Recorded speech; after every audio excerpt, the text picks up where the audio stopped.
Yeah, welcome everyone. Those that are just joining now, we will just wait another 30 seconds to a minute or so, just for people to log in.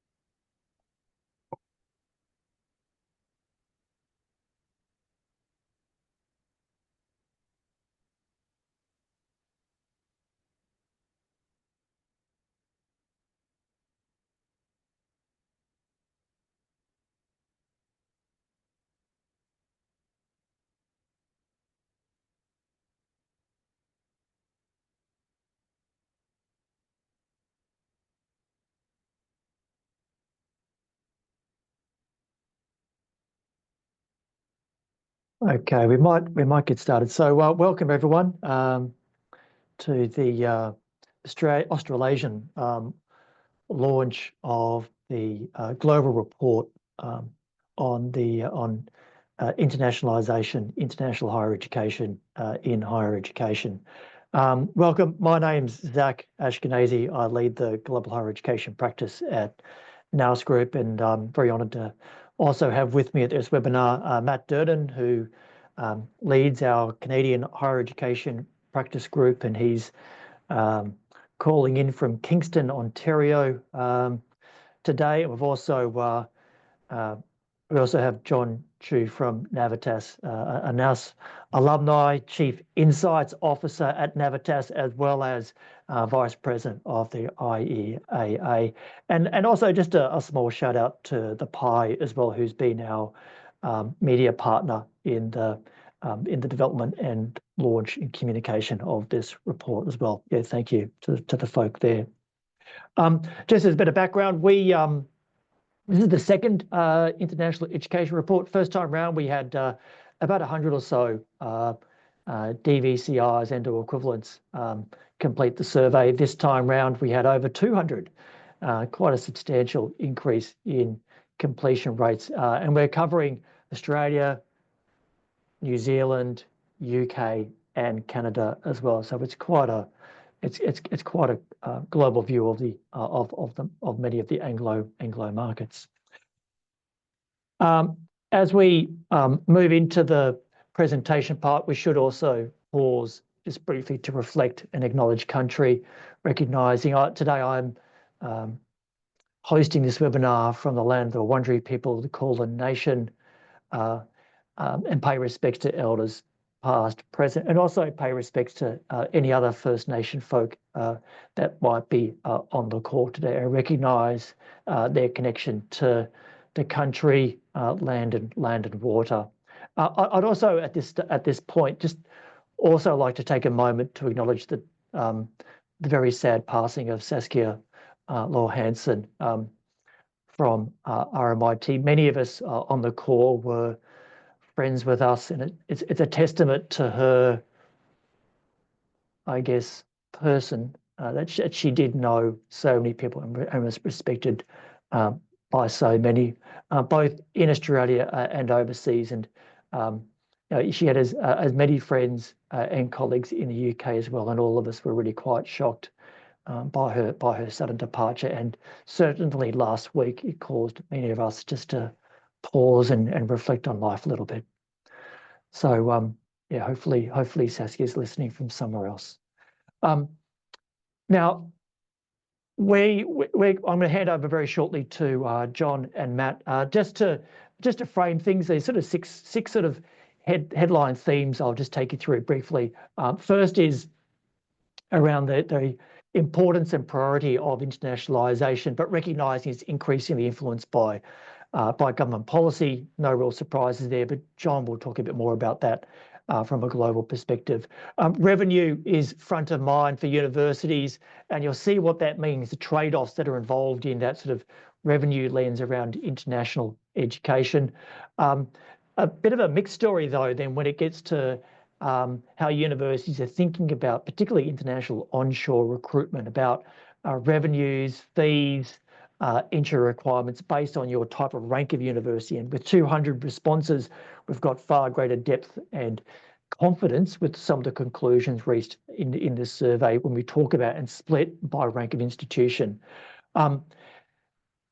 In saying that, because of some of this political uncertainty, particularly in Canada and Australia, universities are expecting to reduce their investment. Now, part of that could be due to the increased investment post the pandemic, but clearly those geopolitical factors and current policy settings are also having a role. In saying that, transnational education is a hot topic.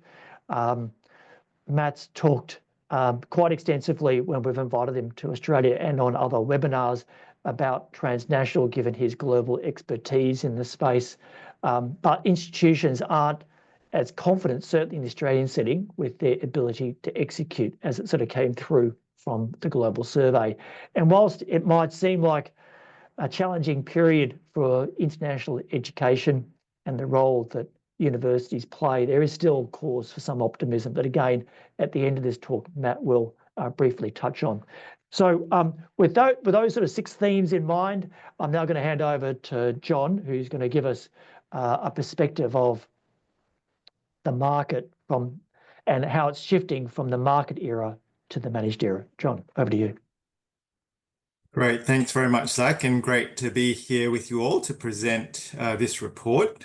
It's a very timely survey because we are indeed going through quite a profound transition from the market era into the managed era. And I'll draw your attention to this particular metric, which is a measure of global trade openness. It's the sum of imports and exports as a percentage of GDP. You can see throughout history, we've gone through a downward period during the 2 world wars, and then a bit of a post-war rebound when the world started to reintegrate and started to, commence trade again. Incidentally, during that time was a period of rebuilding. That was when we had international education take the form of the initial movement of people, particularly through scholarship and scholars programs like Churchill, the Fulbright, and of course the Colombo Plan in our part of the world. I'll draw your attention to the 1980 marker because that's you can sort of plus or minus a few years of 1980 was the commencement of the market era for international education. And what we saw during that time was, with the tailwinds of globalization and then hyperglobalization, where the world just became more and more connected, more and more integrated. Cost of travel came down, cost of communications came down. And of course, around about 1976 in Canada, 1980 in the UK, and then 1985 in Australia, these 3 countries introduced international tuition fees for the first time. And that's really sort of part of that story. The opening up, that market era of growth and expansion, that's the period that most of us who are in the sector are familiar with. That's what we've become used to, I guess, over the last 3 or 4 decades. But if you have a look at that last period there from 2010 onwards, starting with the sort of watershed moment of Brexit, we're going through a period now of what economists would call slowbalisation or deglobalization. And if you sort of think about international education as being a product of the times are changing quite dramatically with this globalization trend. And that's being underpinned by really 3 big factors. One is rising inequality, where there are segments of the population that are saying globalization, it's not all what it's cracked up to be. We're getting left behind. We want to put Australia first, the US first, Canada first. Those sentiments around nationalism and nativism are really taking a hold all around the world. The second is around sort of the disruption to global supply chains, whether it was the pandemic or the Evergrande getting stuck in the canal. It became pretty clear that there were risks associated with that sort of tight coupling and tight global integration. Many companies and firms started to look at how do we decouple and how do we start to bring supply chains closer to home, bring supply chains into friendlier countries. That's been part of that big transitional trend in slowbalisation. And of course, geopolitics, not just between the two great superpowers of our time, China and the US, but of course, conflicts arising elsewhere in the Middle East and in Russia, Ukraine in particular. But that's led to national security as becoming sort of an overarching constraint on a lot of what we do. And a lot of you in research in particular would be all too familiar with what that's like. So we are going through a transition. We are a product of our times, the international education sector, and those times are changing quite dramatically. If we go back to our first version of the Global Survey of International Education, um, the question that we ask here is, how would you rate the significance of the following risks? And you can see that the top three risks are starting to point towards globalization issues, globalization risks back in that first iteration of Giselle in 2022. Macroeconomic conditions, geopolitical tensions, and increasing nationalism were the top three, followed by a range of other sort of more familiar risks. Academic integrity, pandemics at the time was still fresh in people's minds, the threat of online. What we've seen now is I guess an increase and a concentration of the risks around those themes of globalization and that transition into a managed era with much more government regulation and intervention. So again, you can see macroeconomic conditions are the number one issue, and that's, I think, something that we've got to keep paying attention to. After the second order and third order effects of tariffs are going to be pretty significant. Increasing nationalism, anti-immigration sentiment, that's gone up. Geopolitical tensions have gone up. And then you can also see the rise of alternative study destinations and the decline in interest in international study. So that's the, I guess, backdrop against which this survey was run. We had many directors, PVCs, DVCs, close to 200 or just over 200 respond to the survey. This sort of broader environment has really important implications for how we operate as leaders in the higher education sector. And at this point, I'd like to hand over to Matt to talk a little bit more about that transition and what it means for institutions. Thanks, Jon. And I think this year was really where the finances of international education, the focus on that became a lot more prominent. The sentiments that we picked up in the survey, this is a quote from one of the fill in the text boxes at the end of the survey, that short-sighted government policies where politics take precedence over sound decision making. There is a real sense that we're in an era where the policy environment is affecting university finances, which is true.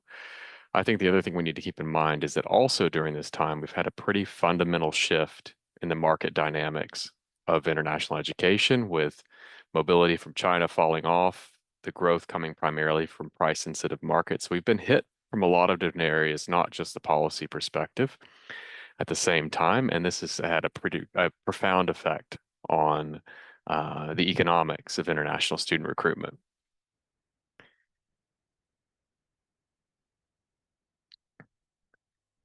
This has led to some shifting priorities for universities.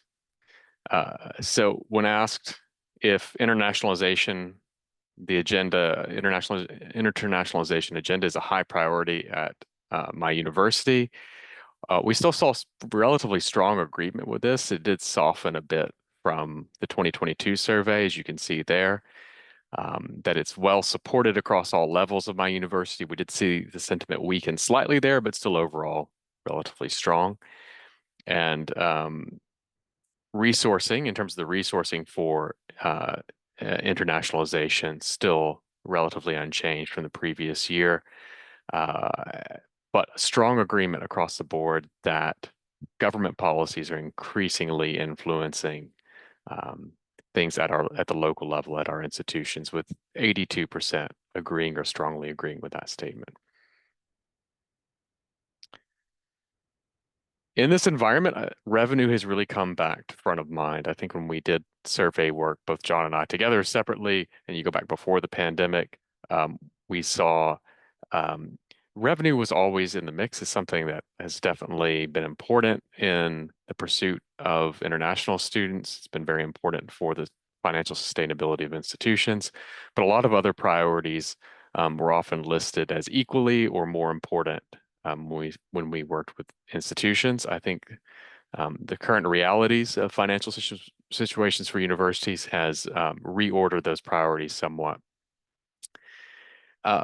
In terms of ranking the importance of different areas to respondents, their university's international recruitment strategies, we did see a shift towards increasing emphasis on revenue. So you can see that in terms of that, this is by rank order. So from 22 to 2024, that shift with going from 50% to 66%, putting it in the first place rank. So shifting emphasis there. That and increasing student volumes, a little bit less attention to that in the current environment, with it falling down the ranks in terms of priorities. And increasing international student quality did climb a bit. I think we'd phrase that question differently and put it more focused on, say, retention or conversion. I think we would have seen a much starker shift there.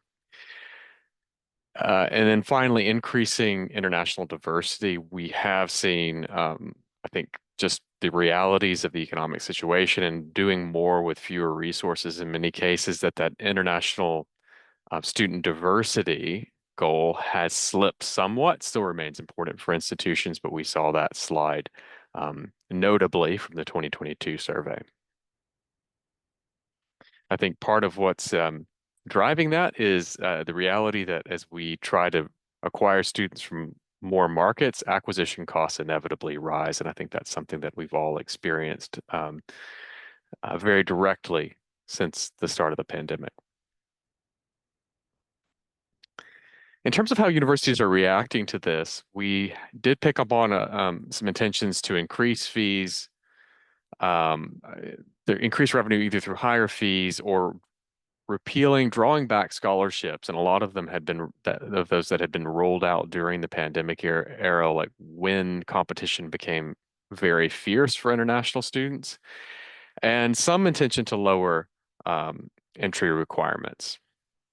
So looking at those results here, it plays out very differently by the university ranking band. So in terms of those that are looking at implementing fee increases over 5%, half of the QS top 100 institutions, a little over half, said that they were likely to do that.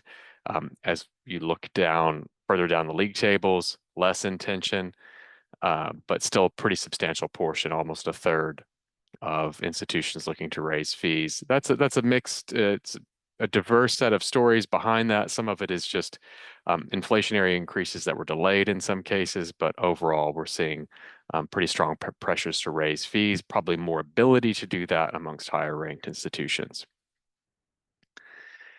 As I said before, we know that discounting, particularly through scholarships and bursaries, became very widespread during the pandemic. We see stronger intention to try to roll that back in the current environment, particularly amongst the higher ranked institutions, and probably a recognition as you look at beyond, as you're outside the top QS 400, that would be quite difficult to do. Some intention to relax entry requirements, but much less so actually in the lowest, in the QS plus 400 and the top 100 buckets, about a quarter of those in the middle, suggesting that may be an approach that they'll take.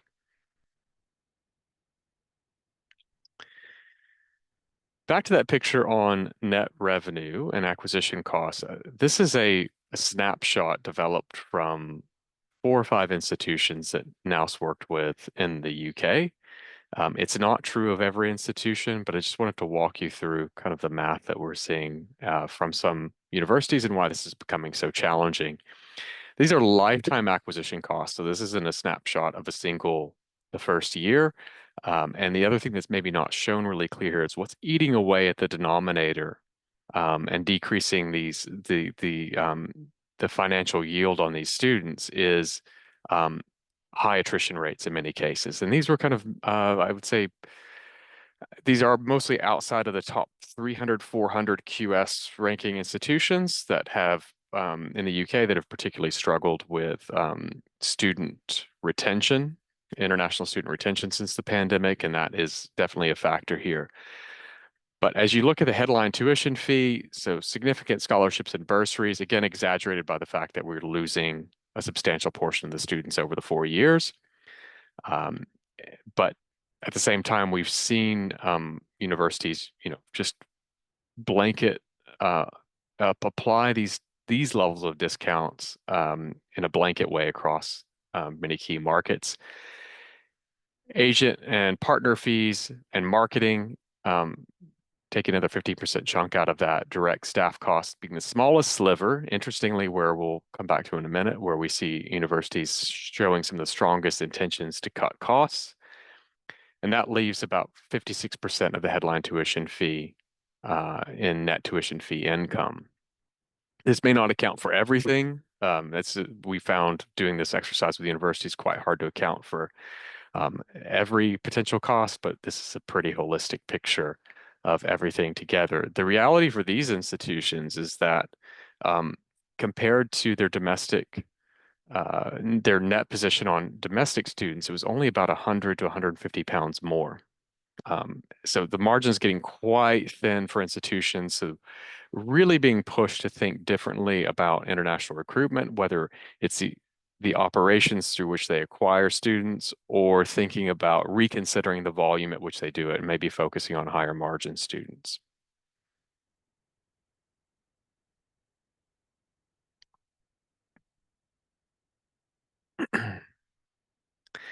In terms of where universities are expected to reduce investments across international recruitment, a couple of things came through very clearly.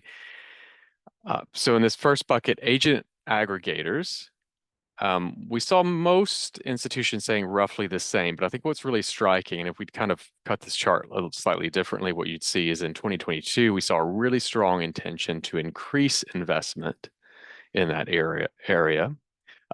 Whereas we saw more stagnation and a much stronger intention to reduce investment than we had seen in the past. So this was, I think, very much the hot topic when we did this in 2022. Clearly, some kind of lingering disappointment with what was actually achieved through agent aggregators more broadly, not speaking about any specific one, but that this is perhaps an area that hasn't delivered post-pandemic in the way that many had hoped, particularly on being able to deliver that diversity component of international students at a reasonable acquisition cost. Agent commissions holding relatively steady, not as much to say there. I think the really striking figure for me was here comparing 2022 to 2024 in terms of the intention to change investment in marketing and recruitment staff. And so we see here, having trouble adding up the bars that aren't labeled, but it was, over 30, close to 40% saying they were that investment will be lower or much lower than it had been. Whereas we saw back in 2022, very weak intentions, very minimal intentions to decrease international investment in marketing and recruitment staff, and in fact, quite a bit of intention to increase that. For marketing and promotion activities, again, we saw, a small but stronger, a larger portion of the sample group saying that they were going to reduce investment there. And a very slight uptick in those saying they would invest less in growing international student numbers from countries that were underrepresented in the portfolio. Turn it back over to Jon to talk us through some of the findings on transnational education. Thanks, Matt. Just a couple of quick highlights from here. As Matt's covered, it is very much a sort of cost-conscious period for the sector and a bit more of a focus on revenue and in particular yield. To that end, it's interesting and maybe surprising, maybe not so surprising in that we're going into that managed era, that when it comes to transnational education, even just the vibe, through LinkedIn and other places, there's a lot going on in this space. And when we ask these leaders, whether my university will be increasing its focus on transnational education, the first top line there, the overwhelming response there is, almost 90% would agree, strongly agree. So this is definitely a focus area for institutions, and we kind of figured that that would be the case. This is a new sort of set of questions that we put into the survey. Trying to figure out or trying to land on what exactly that will look like is a bit harder to unpack. I'll get to that on the next slide. But we've got a couple of initial sort of questions here around increasing investments in offshore branch campuses and increasing investments in offshore online delivery. We had asked those questions previously, and as I'll come to on the next slide, it's gone up for branch campuses a little bit, but come down for offshore online delivery. Probably the most telling question in this T&E section of the survey is that last statement at the bottom. My university has the skills and capabilities to successfully execute these investments. And a fair proportion there strongly agree, but also a decent proportion there not so sure about whether they can deliver and execute on these. So what are the popular models? This question here asks the respondents to rate the attractiveness of the following T&E models over the next 5 years. In some ways, not too many surprises there. The green and the dark green and the light green are very attractive, somewhat attractive. And the ones that are consistently attractive there on the left, offshore pathways, joint and dual award, study hubs or joint institutes, and then sort of franchise arrangements or third-party arrangements there. They're the sort of main ones. And then you can throw a sort of hybrid in there as another sort of fairly sort of attractive model. The two that stand out to me are online only, which is, as I said, has come down. And I think there's probably been some realization. And again, it was something that was quite popular back when we did the last survey.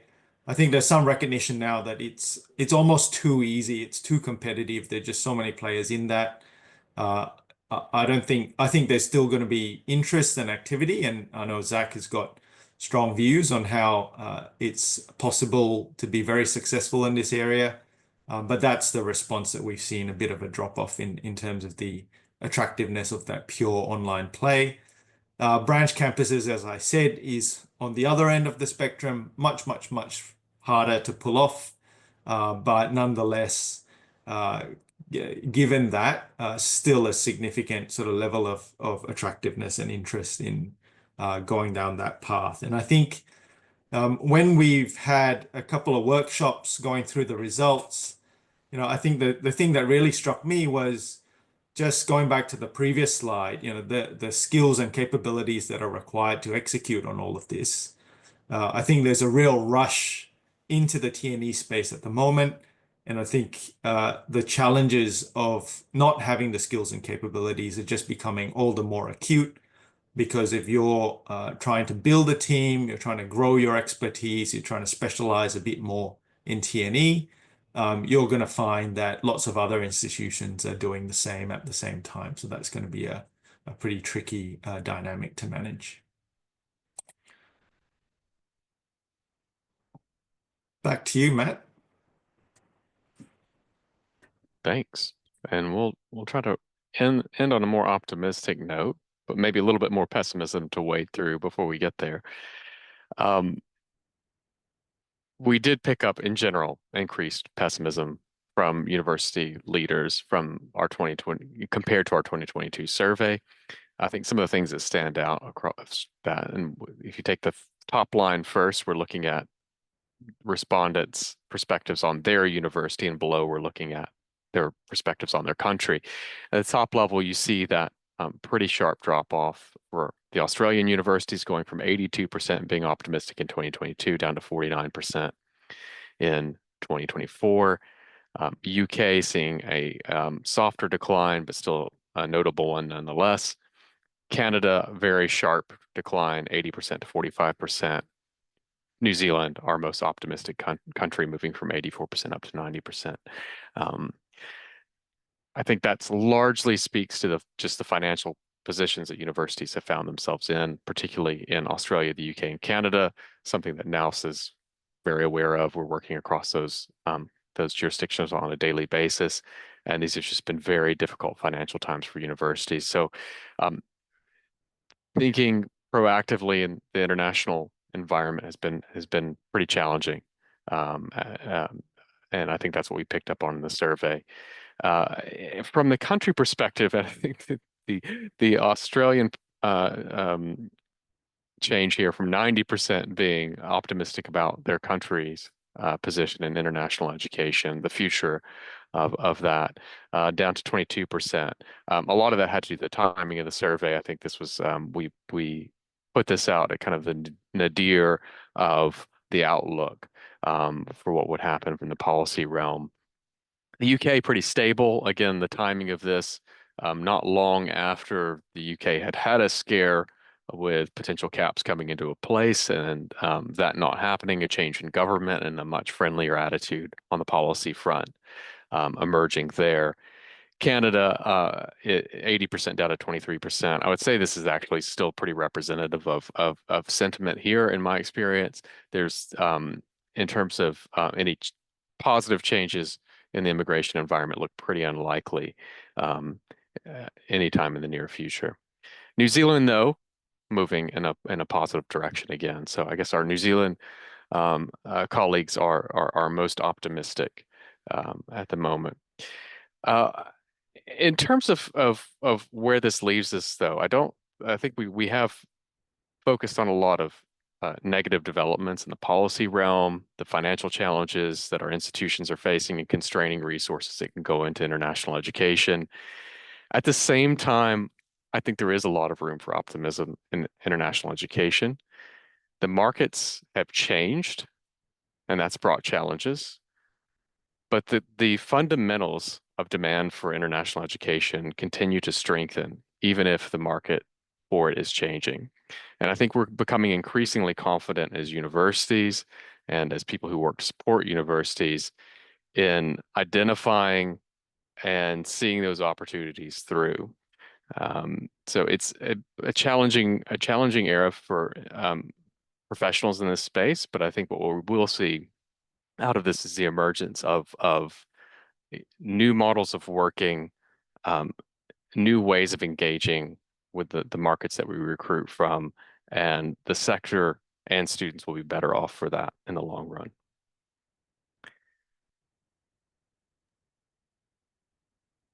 All right, thank you, Matt and Jon. As Jon just noted in the chat, we have plenty of time for questions and answers, and whether it's about the macro environment, and Jon sort of highlighting the challenges with slowbalisation, as a sort of coined in The Economist, to some of the operational considerations that Matt highlighted.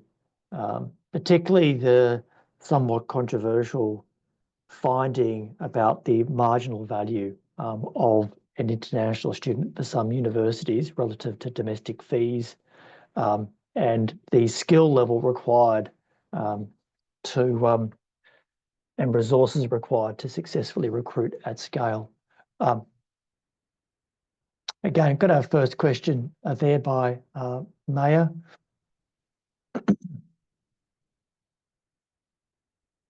The question there is, like in previous roles at universities, I observed how teaching staff and other staff on the ground were uncertain as to international students. Is this being reflected onto uncertainty at senior leadership levels? Jon or Matt, would you like to comment on that first question?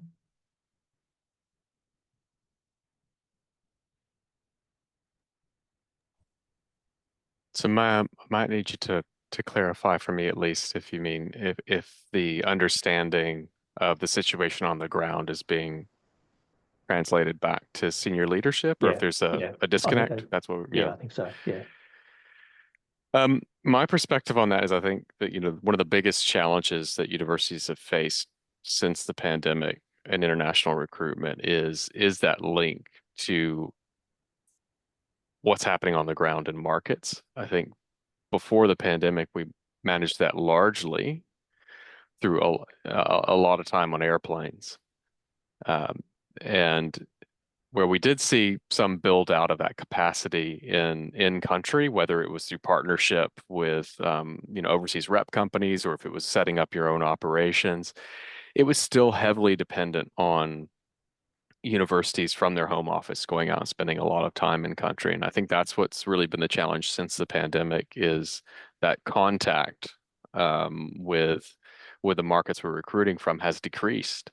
I think every university I work with and have worked with over the last few years has cut back travel in some way. And they may be looking at getting that support through different models now. But I think that is a challenge in terms of knowing what's really happening on the ground, staying connected to markets. I do think that's something that universities are struggling with, and how to do that sustainably in a more financially constrained environment. Yeah, thank you. So a quick addition to that, I think my sort of pithy response to that is that the feedback loops can be quite slow. So in particular, we did a report last year on the post-pandemic classroom and the challenges that students are facing as they come into higher education in places like Australia when they've missed out on quite a lot of schooling.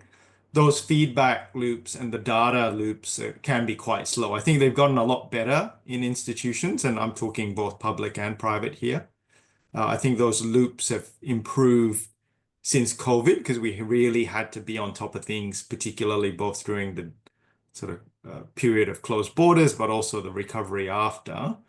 So those feedback loops are getting better, but I think a real challenge for universities and senior leadership in particular is really, to add to Matt's point, being on top of rapid changes in the environment, which when it comes to policy, again, we're getting much better at that, but trying to understand the first order, second order, third order effects of big policy changes can be tricky. Yeah, thank you, Jon and Matt. The second question, we might need to interpret it a little bit, is around the domestic recruitment, and as this may potentially be the basis of a future caps on Australia. So that connection between domestic and international recruitment. Any thoughts or comments there? I'll start off with you, Jon.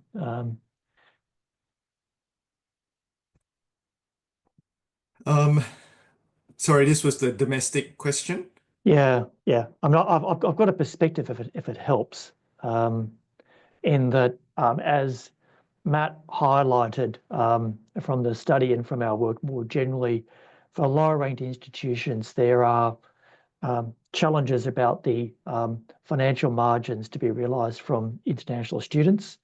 At the same time, the Universities Accord is quite clear about access and equity, and assuming that the Labor Party gets into power again, they will accelerate their agenda with the Accord, and a key part of it is about improving domestic recruitment across the board, but particularly in regional and remote areas. And so it would be wise for universities to be really thinking about those domestic cohorts and the role that you play in your communities, and the relative resources and the opportunity cost of pursuing that agenda through the Accord for the domestic economy versus the resources and in some cases the marginal benefit of pursuing an international education, international onshore domestic recruitment agenda. But there are some actually quite tricky strategic choices that universities will need to make over the next 3 to 5 years that will then have much longer term ramifications, depending on how fast and how hard the government pushes on the university accord agenda. John. I was going to say, Zach, I think we could open a very large discussion here around the domestic sort of challenges and opportunities. I guess I'll say one very brief thing, which is, it is very much demographically driven, that sort of domestic opportunity.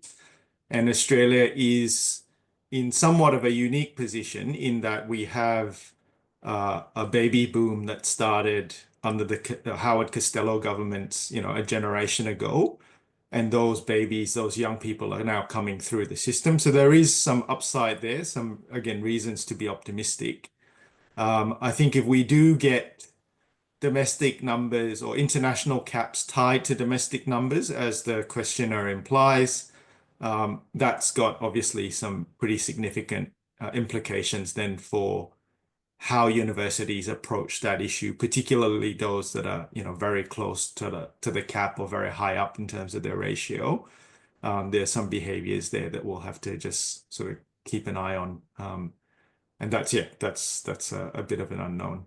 Yeah, agreed. It is a longer conversation, complex as well. It ties into the debate that we're having in Australia at the moment about social license to operate as well. Back to John, back to you. Rick's got a question about if the managed era is here to stay and financial pressures ensuring, is rationalisation of HE providers on the cards in Australia? And then Matt, I might get John to comment first, but then Matt, I might get you to comment from both the Canadian and UK perspective, because there is some pretty interesting movements happening in other markets. John. Yeah, a very sort of brief response from me, Rick. I think really good question. Suffice to say, we're seeing a little bit of that happening, particularly in the UK and elsewhere, but not to a large degree. And I think this is where the political overlay really has to come in. So from a purely fiscal point of view, there probably are universities, throughout the world that, should be merging or joining forces with other institutions. But politically, I think it's very difficult to see that happening easily, particularly if you think about regional universities and, what they mean to their communities.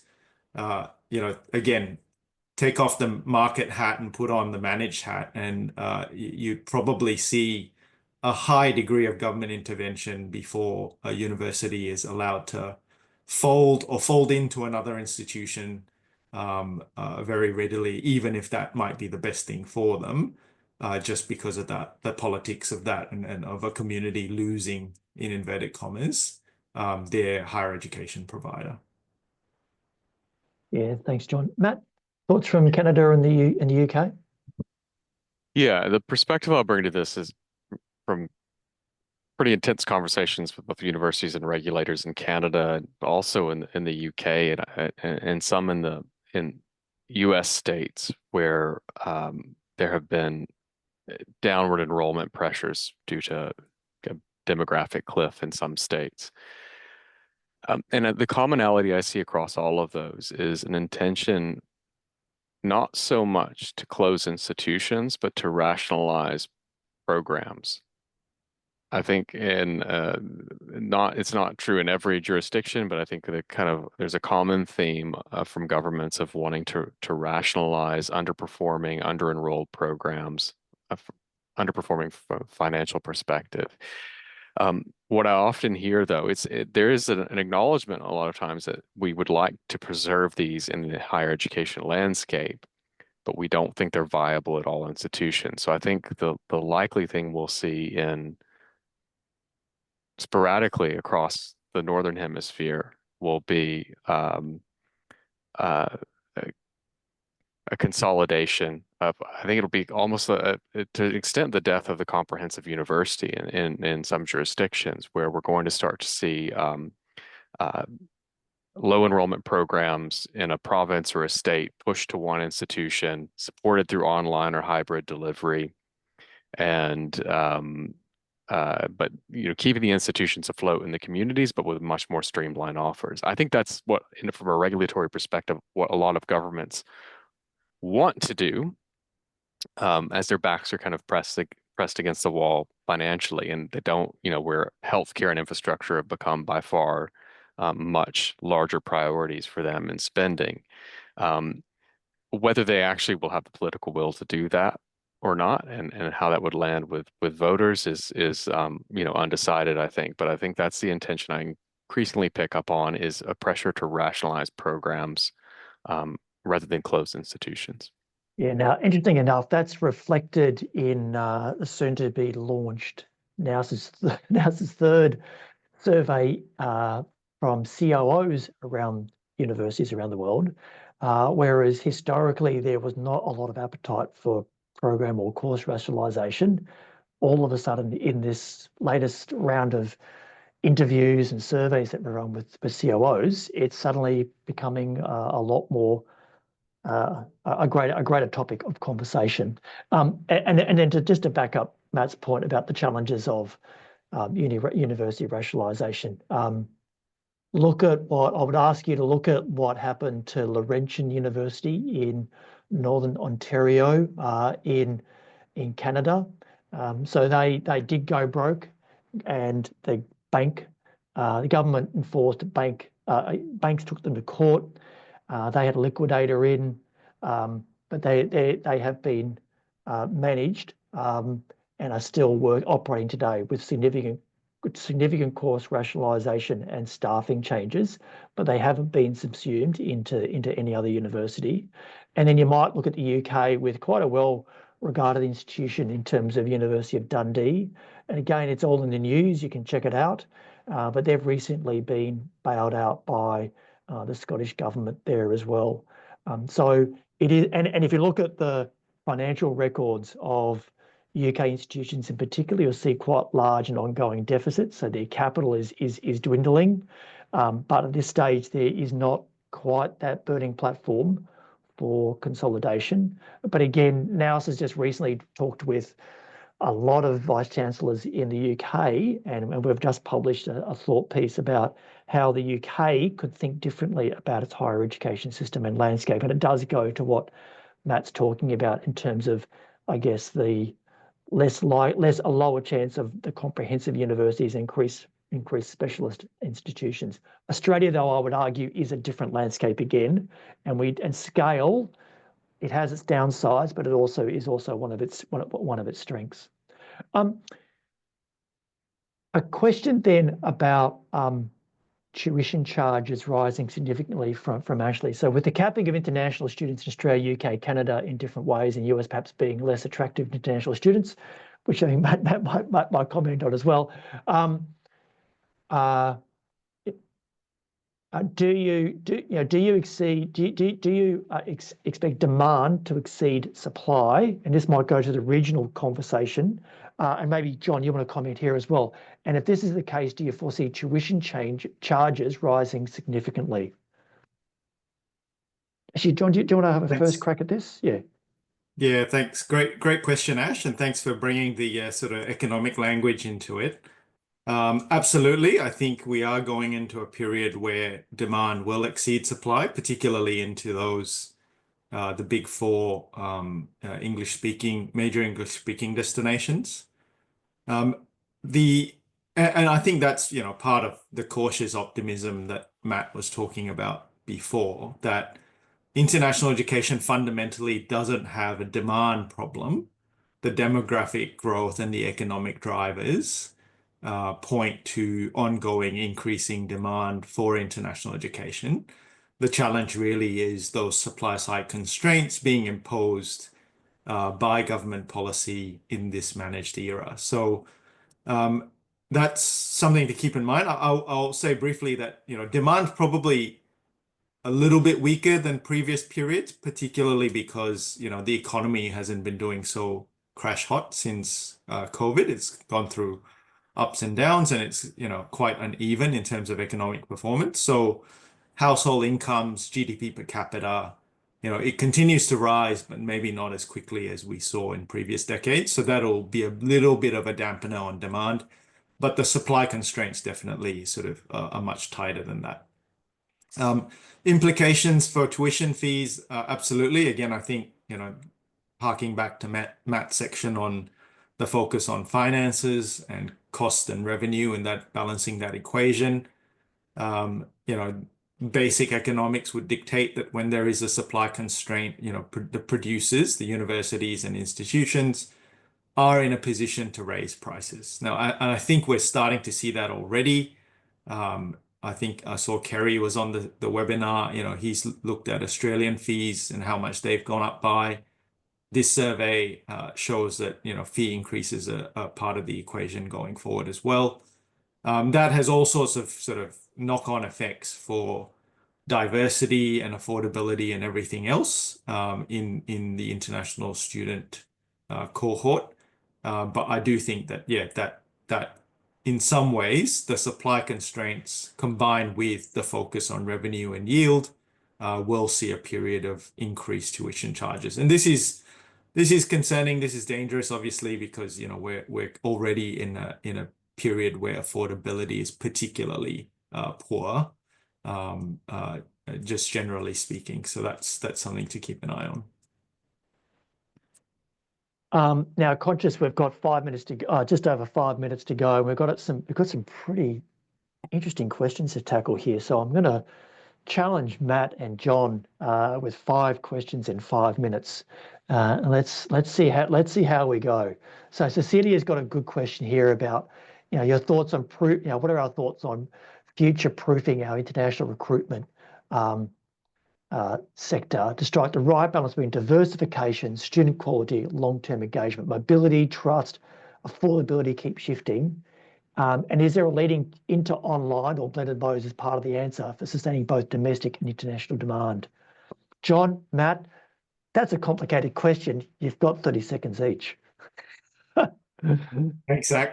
Great question. My 30-second response is I think we need to lean into government policy, both shaping it and anticipating it and responding to it. I think that's a big part of the managed era is ongoing government change and intervention. And I think institutions and the sector more broadly have to recognize that and have to be a more proactive player in that and factor it into their strategies and plans going forward. I think maybe it's a slightly unwelcome answer in a way, but I think it's when I look at the future for all of the major countries that we work in, I think that it's aligning with immigration policy.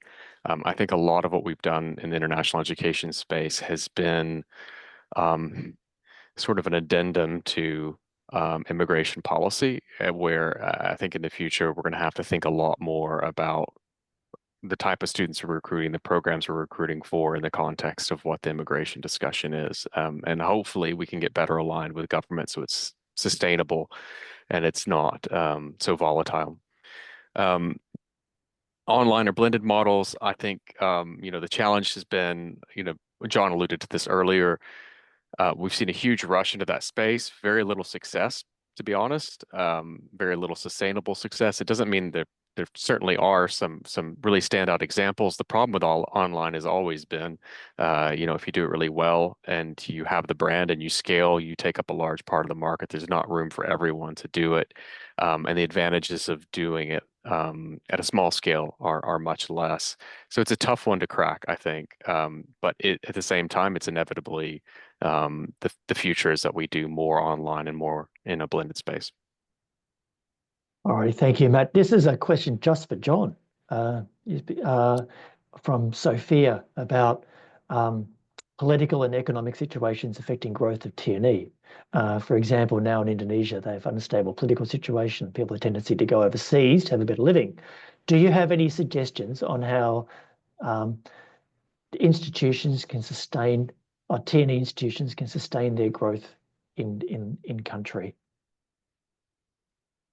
In some ways, I feel like Matt's probably better qualified to answer this question. But yeah, I mean, just a really quick hopefully it doesn't come across as a trite response, but TNE is very challenging and very difficult, and it's political, economic, market factors different all the time and different in every country and different in every city in every country. I think I've probably learned this from Matt. I think going into it with a really clear objective and being clear on the reasons for going into a TNE venture, probably where you need to start. But then taking, very much a long-term view and being patient with sort of working through all of the issues that will inevitably arise. Yeah, to be fair, Matt, do you want to comment there? I mean, Matt's been involved for what it's worth in, over 40 plus transnational education deals. He's as expert as anyone in the world, Matt.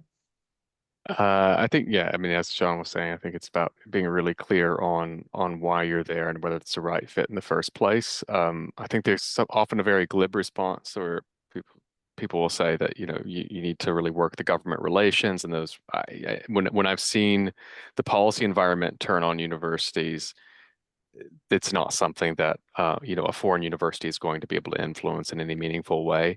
So I think it's about really having the confidence it's the right market for you to be in.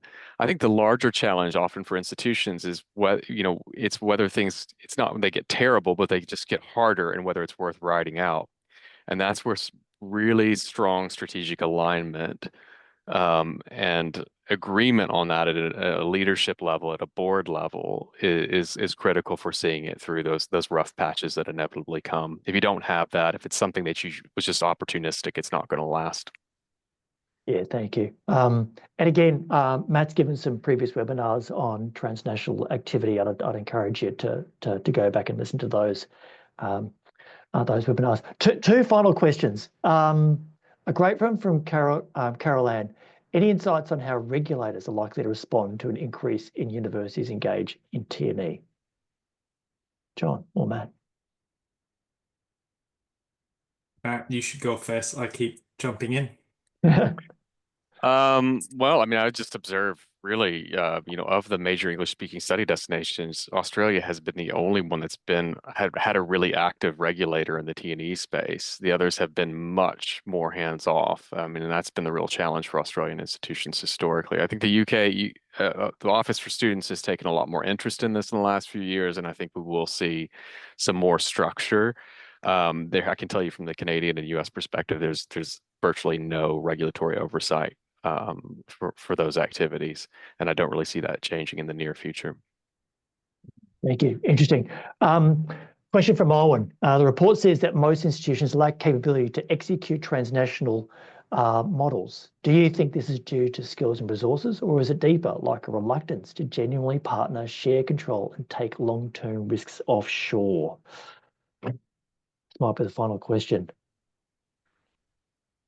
I'll take a first stab at it and let Jon have the last word. For me, the most important issue is often a lack of understanding, a comprehensive understanding of what's worked and what's not worked in the past. We have a lot of kind of collective experience around this. I think what we struggled, and I'm speaking more from my experience working with UK institutions, particularly before the pandemic, is that we struggled to honestly reflect on what worked and what didn't for us.